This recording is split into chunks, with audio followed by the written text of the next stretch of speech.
শীতের এই বাজারে পালং শাকের ছড়াছড়ি। আর এই পালং কতটা পুষ্টিগুণ সম্পন্ন সেটা আমরা সবাই জানি। রোজকার একঘেয়ে ডালের সাথে বৈচিত্র্য আনার জন্য আজ আমি আপনাদের সঙ্গে শেয়ার করছি ডাল পালং। হেলদিও হবে, টেস্টিও হবে। নমস্কার বন্ধুরা, রুমার হেসেলে সবাইকে স্বাগত। রেসিপিটা কেমন লাগলো অবশ্যই জানাবেন, ভালো লাগলে সবার সাথে একটু শেয়ারও করে নেবেন। আর এই ডাল পালং ভাত, রুটি, পরোটা সব কিছুর সাথেই খেতে কিন্তু ভীষণই ভালো লাগবে।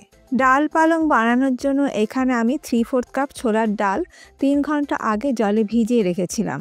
আপনারা কিন্তু ডালকে ওভারনাইটও ভিজিয়ে রাখতে পারেন। ডাল কিন্তু সুন্দরভাবে ভিজে গেছে।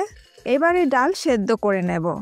তার জন্য ভিজিয়ে রাখা ছোলার ডাল আরও একবার ভালো করে ধুয়ে নিয়ে নিচ্ছি প্রেসার কুকারের মধ্যে। জল দিয়ে দিচ্ছি 1.5 কাপ। খুব বেশি জল দেবেন না, 1/2 ইঞ্চি ওপর পর্যন্ত জল থাকবে সেই রকম জল দেবেন। নুন দিয়ে দিলাম 1/2 টিস্পুন, আর হলুদ গুঁড়ো আমি দিয়ে দিলাম 1/2 টিস্পুন, আর তেল দিয়ে দিচ্ছি 1 টিস্পুন। তেল দিয়ে ডালটা সেদ্ধ করলে সিটি পড়ার সময় জলটা বাইরে বেরিয়ে আসবে না। সব কিছু ভালো করে মিশিয়ে নিয়ে প্রেসার কুকারে ঢাকা বন্ধ করে হাই ফ্লেমে একটা সিটি দিয়ে ডালটাকে সেদ্ধ করে নেব। একটা সিটি হয়ে গেলে গ্যাসের ফ্লেমটাকে বন্ধ করে দিয়ে প্রেসার কুকারের স্টিম রিলিজ হওয়ার জন্য অপেক্ষা করব। আর ডালের কোয়ালিটির ওপর কিন্তু নির্ভর করবে ডাল কটা সিটি দিয়ে সেদ্ধ করতে হবে। ডাল পালং তো লাগবেই। এখানে আমি 1 বান্ডিল দেশি পালং শাক নিয়েছি। পালং শাকের গোড়াটাকে বাদ দিয়ে ভালো করে বেছে নেব পালং শাকগুলোকে আগে।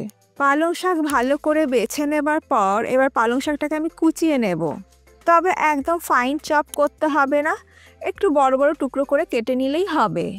অপর দিকে প্রেসার কুকারের স্টিম রিলিজ হয়ে গেছে। এবার আমি দেখে নিচ্ছি যে ডাল কীরকম সেদ্ধ হয়েছে। আর দেখুন, ডাল কিন্তু একদম পারফেক্ট সেদ্ধ হয়ে গেছে। ডাল কিন্তু গলেও যায়নি, গোটা গোটাই আছে।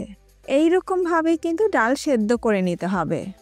এর থেকে যদি ডাল বেশি সেদ্ধ করে না হয় তাহলে সেই ডাল খেতে কিন্তু খুব একটা বেশি ভালো লাগবে না।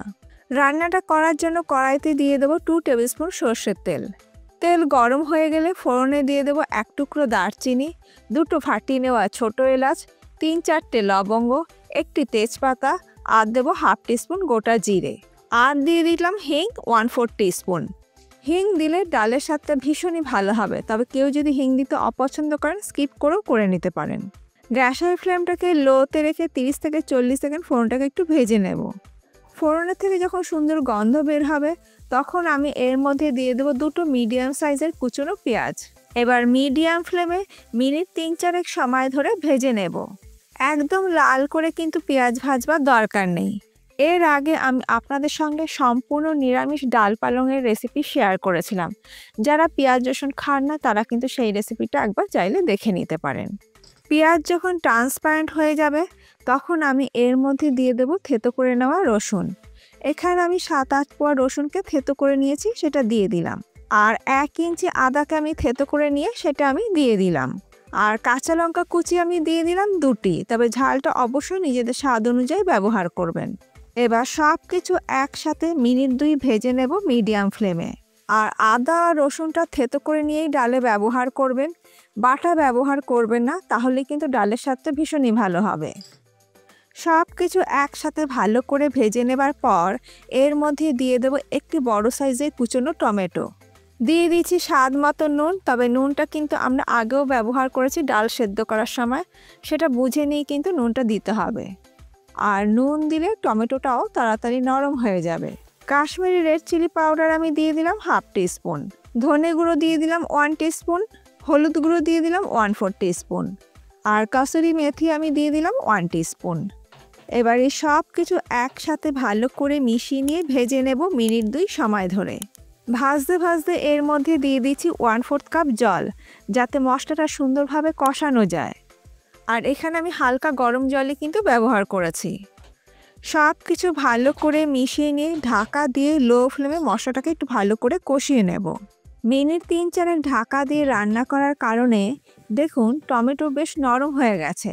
মশলা ভালো করে কষিয়ে নেওয়া হয়ে গেছে, মশলা থেকে কিন্তু তেল সেপারেট হয়ে গেছে। এবার আমি এর মধ্যে দিয়ে দেব কেটে ধুয়ে নেওয়া পালং শাক। এবার হাই ফ্লেমে মশলার সাথে পালংটাকে কষিয়ে নেব। আর দেখুন পালং নরম হয়ে গেছে। কতটা পালং ছিল আর কতটুকুনো পালং হয়ে গেছে। এবার ঢাকা দিয়ে লো ফ্লেমে একটু কুক করে নেব। মিনিট 2 রান্না করে নেবার পর দেখুন পালং ভালোভাবে সেদ্ধ হয়ে গেছে। আর পালংয়ের থেকে কিন্তু বেশ অনেকটা পরিমাণে জলও বেরিয়েছে। সব কিছু আরও একবার মিশিয়ে নেবার পর এবার আমি এর মধ্যে দিয়ে দেব আগের থেকে সেদ্ধ করে রাখা ছোলার ডাল। সব কিছু একবার ভালো করে মিশিয়ে নেব। আমি আর এই ডালের মধ্যে জলের ব্যবহার করছি না। আপনারা ডালের কতটা ঘনত্ব রাখবেন সেই অনুযায়ী জলের ব্যবহার করবেন। ভালো করে মিশিয়ে নিয়ে মিনিট 3-4 মিডিয়াম ফ্লেমে ডালটাকে ভালো করে ফুটিয়ে নেব। মিনিট 4 ডালটাকে ফুটিয়ে নেবার পর এর মধ্যে দিয়ে দেব 1/2 টিস্পুন শাহি গরম মশলা গুঁড়ো। চিনি দিয়ে দিলাম 1 টিস্পুন। চিনিটা কিন্তু অবশ্যই দেবেন স্বাদটাকে ব্যালেন্স করার জন্য। আর দিয়ে দিচ্ছি ফ্রেশ ধনেপাতা কুচি। সব কিছু একবার ভালো করে মিশিয়ে নিলে আমাদের ডাল অলমোস্ট ডান। তবে এই ডালের স্বাদ আরও বাড়ানোর জন্য আলাদা করে একটা তড়কা দেব। নিয়ে নিলাম একটা তড়কা প্যানের মধ্যে 1 টেবিল স্পুন ঘি। ঘি গরম হয়ে গেলে ফোড়নে দিয়ে দেব 1/4 টিস্পুন গোটা জিরে। একটা কাঁচা লঙ্কা দিয়ে দিলাম মাঝখান থেকে চিড়ে নিয়ে, আর 2টো ফাটিয়ে নেওয়া শুকনো লঙ্কা দিলাম। 30 থেকে 40 সেকেন্ড ফোড়নটাকে ভেজে নেবার পর গ্যাসের ফ্লেম বন্ধ করে দিয়ে দেব 1/4 টিস্পুন কাশ্মীর লাল লঙ্কা গুঁড়ো। ভালো করে মিশিয়ে নিয়ে ঢেলে দেব ডাল পালংয়ের মধ্যে। এই ডাল পালংয়ের মধ্যে আলাদা করে তড়কাটা কিন্তু অবশ্যই দেবেন, দিলে কিন্তু ডালের স্বাদটা ভীষণই ভালো হবে। তৈরি হয়ে গেল দারুণ স্বাদের ডাল পালং।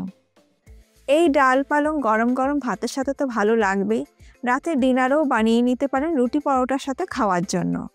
খুব কম সময়ের মধ্যে কিন্তু তৈরি হয়ে যায়। আজকে আমার এই রেসিপিটা আপনাদের কেমন লাগলো অবশ্যই জানাবেন। ভালো লাগলে সবার সাথে একটু শেয়ারও করে নেবেন। আজ তাহলে এই পর্যন্ত, আবার দেখা হবে নতুন কোনো ভিডিওর সাথে। ভালো থাকবেন, সুস্থ থাকবেন। ধন্যবাদ।